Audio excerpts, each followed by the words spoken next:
ఒరేమ్మా బడవ! ఏందో ఇది? నేనెక్కడ చూడలే అన్నట్టుంది బ్రో. 'టాక్సిక్' గ్లింప్స్ చూసాక. 100% ఇదొక హఠాత్ పరిణామం. ఓకే. Hi friends. మనం 'టాక్సిక్' గ్లింప్స్ గురించి మాట్లాడుకుందాం. మీరైతే సబ్స్క్రైబ్ చేయండి ప్లీజ్.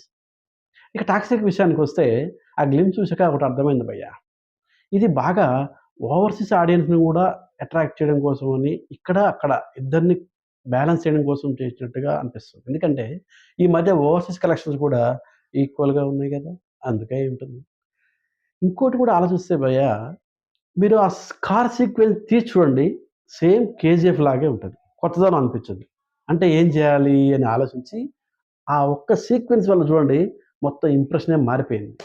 అంటే బేసిక్ థాట్ అంతా కూడా దాని మీదే పోతుంది తప్ప, ఆ ఫైరింగు మిగతా బ్యాలెన్స్ దాని మీద పోవట్లే. 'గీతా మోహన్ దాస్' గారు హ్యాట్స్ ఆఫ్ అండి. ఆ! ఏం ఐడియా వాట్ అన్ ఐడియా సర్జీ అన్నట్టుగా ఉంది మీ ఐడియా.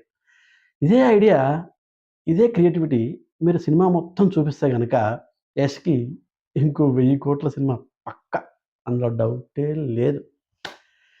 ఈ సినిమాకి కన్ఫర్మ్‌గా ఏ సర్టిఫికేట్ అయితే వస్తుంది భయ్యా. ఎందుకంటే పేరే టాక్సిక్ గదా! అసలే ఈ మధ్య ఏ సర్టిఫికేట్ సినిమాలన్నీ గూడా 1000,00,00,000 కలెక్ట్ చేస్తున్నాయి.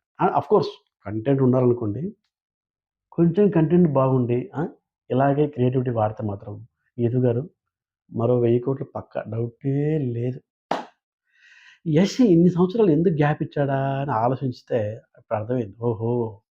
కొడితే కుంభస్థలాన్ని కొట్టాలి అనుకుని. బాగా పెద్ద ప్లానింగే యష్. అబ్బబ్బబ్బా!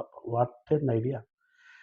ఓవరాల్‌గా ఈ గ్లింప్స్ చూసాక ఆడియన్స్ అంతా గూడా ఇంకోసారి, ఇంకోసారి అంటున్నారు. అందుకే ద బజ్. చూద్దాం మూవీ ఎలా ఉంటుందో.